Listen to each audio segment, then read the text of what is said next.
नमस्कार दोस्तों, एक बार फिर हाजिर हूँ आपके सामने एक नया वीडियो लेकर। दोस्तों आज हम इलेक्ट्रीशियन ट्रेड से संबंधित जितने भी औजार हैं, उपकरण हैं, उनसे संबंधित प्रश्नों पर चर्चा करेंगे। दोस्तों मेरे प्लेलिस्ट पर एक वीडियो उपलब्ध है औजारों से संबंधित, आप उस वीडियो को देख लीजिए, वो भी बहुत ही इंपॉर्टेंट है। आज हम औजारों से संबंधित महत्वपूर्ण प्रश्नों पर चर्चा करेंगे। तो दोस्तों वीडियो में अंत तक मेरे साथ बने रहना। आशा करता हूँ आपके प्रश्न बहुत ही काम आएंगे। जो ऑनलाइन एग्जाम होगा उनमें आपके बहुत ही महत्वपूर्ण प्रश्न है और आपके काम आने वाले हैं। दोस्तों जो हमारा पहला प्रश्न है, छेनी का अनुप्रस्थ काट प्राय होता है। जो आपका छेनी होती है उसके जो आगे वाला जो भाग होता है वो किस प्रकार का होता है। छेनी आप समझते हो, छेनी जो होती है हम लोकल लैंग्वेज में उसको छेनी बोलते हैं, जिसके हम तार वगैरह काटते घर पे। तो दोस्तों देखो पहला ऑप्शन है आयताकार भाग होता है, या फिर षटभुज होता है, अष्टभुज होता है, या वर्गाकार होता है। तो दोस्तों जो छेनी होती है उसका जो भाग होता है, अनुप्रस्थ काट होता है, जो आगे वाला जो हिस्सा होता है, तीखा वाला हिस्सा नहीं, जो आपके जो सबसे आगे वाला जिस पर हम हथौड़ा मारते हैं वो भाग किस प्रकार का होगा, वो भाग हो जाएगा आपके अष्टभुजाकार। अष्टभुज का मतलब अष्टभुजाकार की छेनी होती है। नेक्स्ट क्वेश्चन है, कोल्ड छेनी से बनाई जाती, जो आपकी कोल्ड छेनी वो किससे बनाई जाती है। कोल्ड छेनी आपके देखिए किससे बनाई जाती है। ऑप्शन है ड्राइंग, रोलिंग, फोर्जिंग, पियर्सिंग। जो आपका आंसर होगा वो सी राइट है, वो हो जाएगा फोर्जिंग करके बनाई जाती है। ठीक है, नेक्स्ट देखिए, नेक्स्ट है लकड़ी के कार्य के लिए उपयोग की जाने वाली रेती का प्रकार होता है। जो आपकी लकड़ी होती है उसके कार्य के लिए प्रयोग की जाने वाली रेती होती है। रेती का मतलब होता है फाइल। जहाँ आप एक कहीं आपकी गाड़ी पंचर हो गई है और जो पंचर वाला जो टायर पे जिस चीज़ को घसता है उस चीज़ को बोलते हैं रेती। तो आपके रेती देखो किस प्रकार की होती है। रेती जो होगी आपके देखो लकड़ी के लिए सिंगल कट रेती, रास्प कट रेती, डबल कट रेती, उपरोक्त सभी। अब इनमें से आपको बताने की कौन सी रेती का उपयोग आपके किया जाता, तो इनका जो आंसर होगा दोस्तों वो है रास्प कट रेती का उपयोग हम लकड़ी के कार्यों के लिए करते हैं। नेक्स्ट देखिए दोस्तों, मृदु धातु को बढ़ते समय रेती के दांत को भरे जाने वाले पदार्थ के सूक्ष्म कणों के साथ क्लोक किया जाता है। रेती की सफाई की जाती है। यदि हम मृदु धातु पर रेती को घिसते हैं, घिसने के बाद जो रेती के जो दांते होते हैं उनकी सफाई किस प्रकार की जाती है।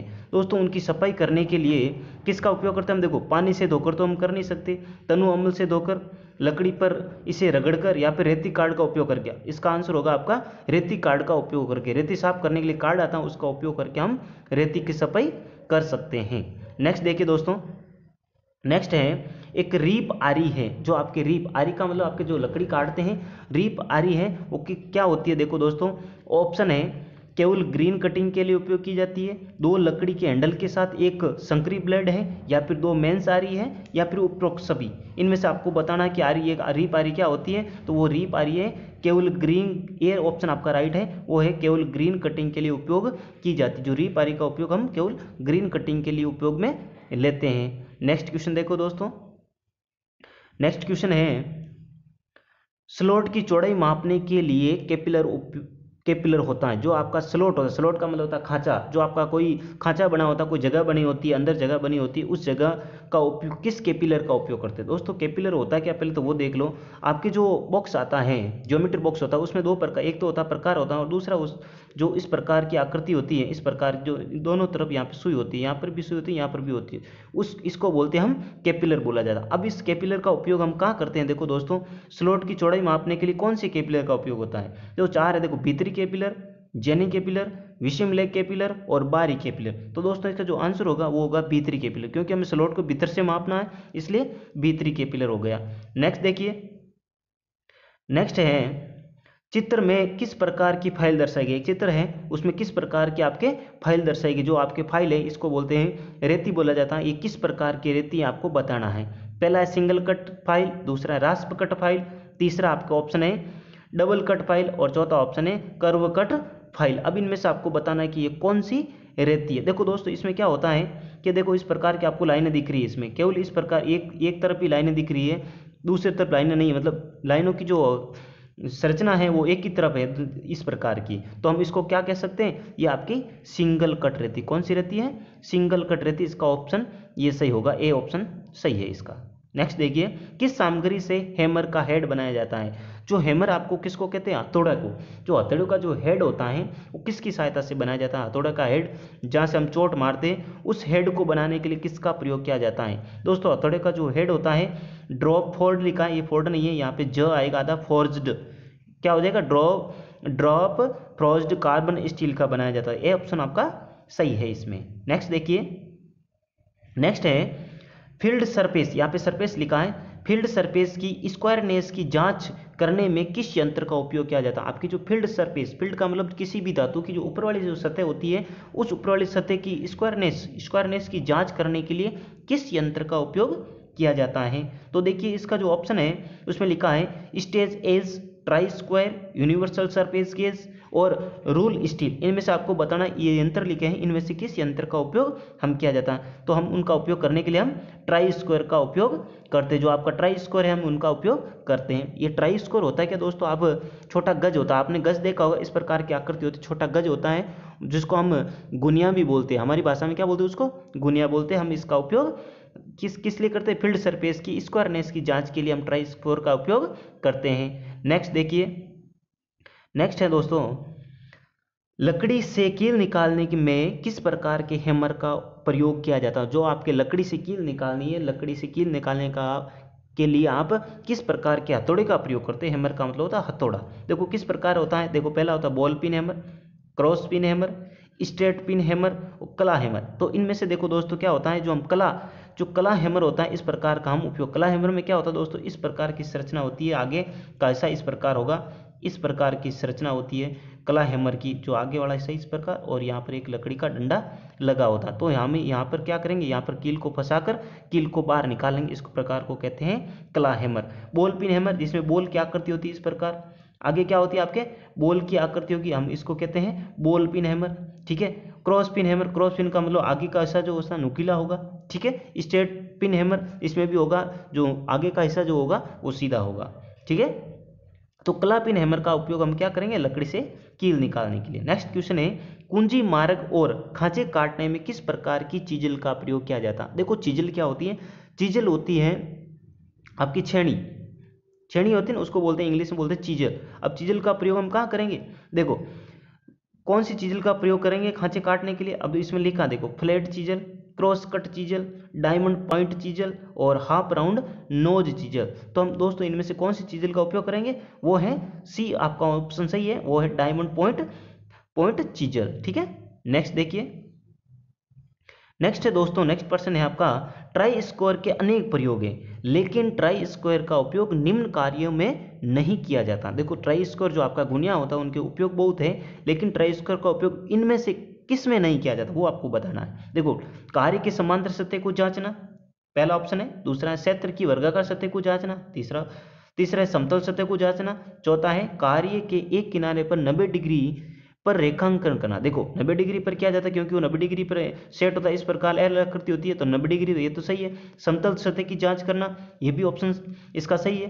क्षेत्र के वर्गाकार सतह की जांच करना, ये भी सही है। देखो इसका जो पहला ऑप्शन है ये सही नहीं है, ये कार्य आपका ट्राई स्क्वायर का नहीं है, ये ऑप्शन आपका राइट है। अगला है, कॉर्नर को स्क्वायर बनाने के लिए आप किस प्रकार की छेनी जो चीजल होती है वो का चुनाव करेंगे? आपको कॉर्नर को स्क्वायर बनाना है तो आप किस प्रकार की छेनी का उपयोग करेंगे या चुनाव करेंगे? ऑप्शन देखिए आपका, पहला ऑप्शन है क्रॉस कट चीजल, दूसरा ऑप्शन है हाफ राउंड नोज चीजल, तीसरा ऑप्शन है डायमंड पॉइंट चीजल और चौथा ऑप्शन है वेव चीजल। तो आपका ऑप्शन कौन सा राइट है? वो है डायमंड पॉइंट चीजल। अभी पहले ये प्रश्न आया था, दोबारा आ गया है। डायमंड पॉइंट चीजल का उपयोग हम करेंगे कॉर्नर को स्क्वायर बनाने के लिए। ठीक है। नेक्स्ट है, फर्नेस के लिए किस प्रकार की धातु काम में लाई जाती है? फर्नेस के लिए किस प्रकार की धातु काम में ली जाती है? तो वो देखिए क्या है, शीट स्टील, दूसरा गैल्वेनाइज्ड आयरन, तीसरा है कॉपर शीट और चौथा है एल्युमिनियम शीट। हम इनमें से किसका उपयोग करेंगे? वो करेंगे, देखो इनमें सबसे कठोर कौन सी होती है? वो होगी आपके गैल्वेनाइज्ड आयरन स्टील, वो सबसे कठोर होगा। जो सबसे कठोर होता है उसका हम प्रयोग फर्नेस के लिए करते हैं। अब देखो गैल्वेनाइज्ड आयरन क्या होता है, जो आपका लोहे की शीट होती है, लोहे की शीट पर यदि जिंक की परत चढ़ा दी जाती है, लोहे की शीट पर किसकी परत चढ़ा दी जाती है? जिंक की परत चढ़ाने की प्रक्रिया को हम क्या कहते हैं? गैल्वेनाइजेशन कहते हैं, और उससे बनी धातु को हम कहते हैं गैल्वेनाइज्ड आयरन कहा जाता है। ठीक है। नेक्स्ट देखिए, नेक्स्ट है 5 मिलीमीटर से ज़्यादा मोटाई वाले शीट मेटल के काम में प्रयुक्त मेटल की मोटाई को क्या कहते हैं? यदि 5 mm से ज़्यादा मोटी परत है तो हम उसको क्या कहते हैं? पहला शीट है, दूसरा प्लेट है, तीसरा स्ट्रिप है और चौथा कॉइल है। तो दोस्तों हम उसको कहते हैं प्लेट कहा जाता है। ऑप्शन बी आपका राइट है। नेक्स्ट है उस पदार्थ का नाम बताएं जिसे स्क्रू ड्राइवर का ब्लेड बना होता है। जो आपके पेचकस होता है उसका जो आगे वाला हिस्सा होता है, जो ब्लेड होती है पेचकस की, वो किससे बनी होती है?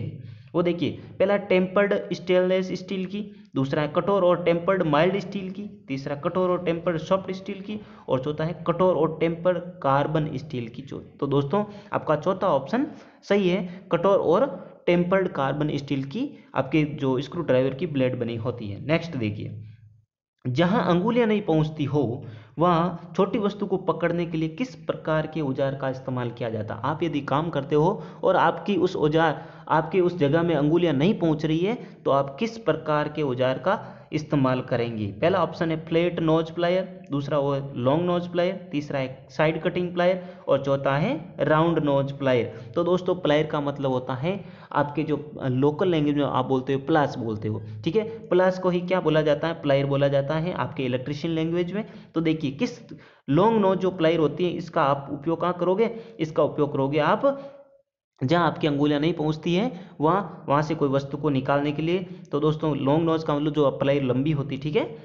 बी ऑप्शन आपका सही है। नेक्स्ट देखिए, नेक्स्ट है केबल के आवरण और विद्युत रोधी परत के लिए किस प्रकार के प्लायर का इस्तेमाल होता है? उसको हटाने के लिए जो आपके केबल के ऊपर वाला जो आवरण होता है, इंसुलेशन होता है, उसको हटाने के लिए किस प्रकार की प्लायर का उपयोग किया जाता है? किस प्रकार की आप जो प्लास होती है उसका उपयोग करोगे? पहला है combination plier, flat knows plier, diagonal cutting plier, और चौथा है राउंड नोज प्लायर। तो आपका कौन सी प्लायर का उपयोग करेंगे? देखो, कॉम्बिनेशन प्लायर ये सामान्य प्लायर होती है, प्लेट नोज होती है ये छोटी होती है, ठीक है। डायगोनल, हाँ ये सही ऑप्शन आपका डायगोनल कटिंग प्लायर। देखो राउंड नोज का मतलब इसका जो आगे वाला ऐसा वो गोल होगा, इसका हम कटिंग के लिए नहीं कर सकते, तो कटिंग के लिए कौन सा हो जाएगा आपके? ये कटिंग प्लायर का उपयोग। देखो बाकी सब नॉर्मल है, ये कटिंग कौन सी? ये वाली जो हम इंसुलेशन कट करेंगे हम इस प्लायर की सहायता से कर लेंगे, उसका नाम क्या है? डायगोनल, ठीक है। अगला देखो, दर्शाए गए चित्र में इलेक्ट्रिशियन हैंड टूल का क्या नाम है? एक चित्र आएगा, उनमें आपको बताना है कि ये जो टूल है वो इसका नाम क्या है। देखो दोस्तों आप समझ गए होंगे नाम क्या है इसका।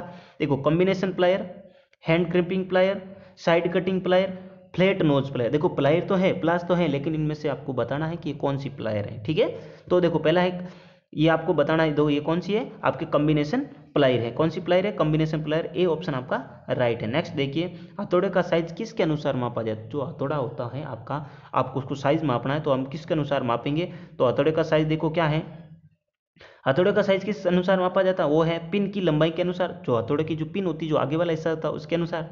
फेस के व्यास के अनुसार नो, इसके अनुसार नहीं मापा जाता।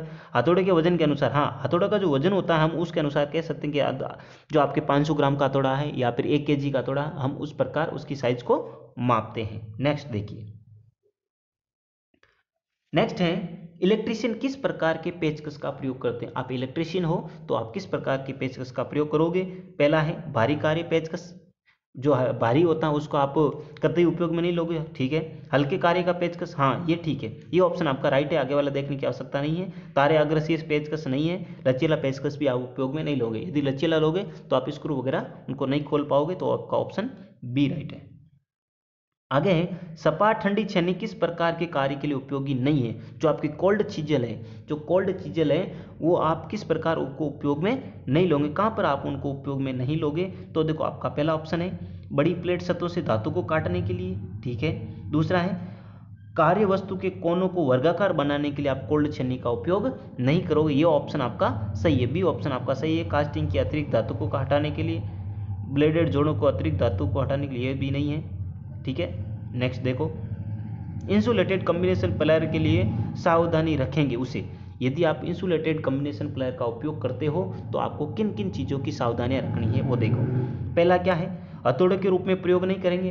देखो आप जब प्लायर का उपयोग करते हो तो उसको कभी भी किसी चीज़ पर आपको नहीं मारना, मतलब हथौड़े के रूप में उसका उपयोग नहीं करना है। ऊंचे स्थान से नीचे नहीं फेंकेंगे, ठीक है, ये आपको फेंकनी नहीं है। समय समय पर तेल लगाएंगे, ये भी ठीक है। और उपरोक्त सभी देखो, हम तीनों ही सही हैं, तीनों ही सावधानी हमें रखनी है कब? जब कॉम्बिनेशन का प्लायर का उपयोग करते हैं। नेक्स्ट क्वेश्चन देखिए, ट्राई स्क्वायर के आधार से मार्किंग ब्लेड कितने कोण पर लगा होता है? जो आपका ट्राइंग स्क्वायर होता है वो उनकी जो मार्किंग ब्लेड होती है, दोनों ब्लेड आपस में जुड़ी होती है, वो कितने एंगल पर होती है वो बताना। सीधी सी बात आपको पता है, ये तो 45 डिग्री, 90 डिग्री, 120 डिग्री, 180 डिग्री, तो 45 डिग्री इसका राइट आंसर है।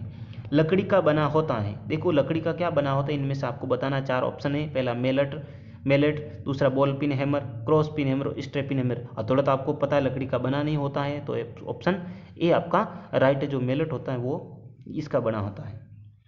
वायर स्टीपर के आगे का भाग में इंसुलेशन हटाने के प्रयुक्त कटर का आकार होता है। जो आपका वायर स्टीपर में कटर बना होता है उसका आकार आपको बताना किस प्रकार का होता है। वायर स्टीपर का मतलब होता है जो आपके वायर काटने वाला जो कत्या होता है उसको वायर स्टीपर बोला जाता है। देखो वो किस प्रकार का, वी आकृति का, ओ आकृति का, टी आकृति का, उपयुक्त में से कोई नहीं, तो आपका वो हो जाएगा वी आकृति का बना होता है। टाई स्क्वायर, ए ऑप्शन आपका सही है। अगला देखिए, बेंच वॉइस के लिए सत्य कथन है। आपका बेंच वॉइस का मतलब जो टेबल पर वॉइस लगा होता है जिसमें हम कोई सी चीज को पकड़ते हैं उसको वॉइस बोला जाता है। अब इनमें से बताना आपको सत्य कथन कौन सा है। ए ऑप्शन है आपका बेंच वाइस टेबल पर कसा होता है, बिल्कुल राइट, टेबल पर ही लगा होता है। इसे जॉ में दांतें बने होते हैं, ठीक है, 2 जॉ बनी होती है उसमें दांतें बने होते, इसका भी सही है। इसका साइज जॉ की लंबाई से लिया जाता है, ये भी ठीक है। तो उपरोक्त सभी आपका सही है, ठीक है। नेक्स्ट देखिए। तो दोस्तों ये थे प्रश्न आपके महत्वपूर्ण। देखने के लिए आपको बहुत बहुत धन्यवाद। अपने दोस्तों के साथ शेयर करते रहिए। मैं ऐसे ही जब तक आपके एग्जाम होंगे तब तक मैं ऐसे ही वीडियो आपके समक्ष लाता रहूँगा। थैंक यू दोस्तों। जय हिंद दोस्तों।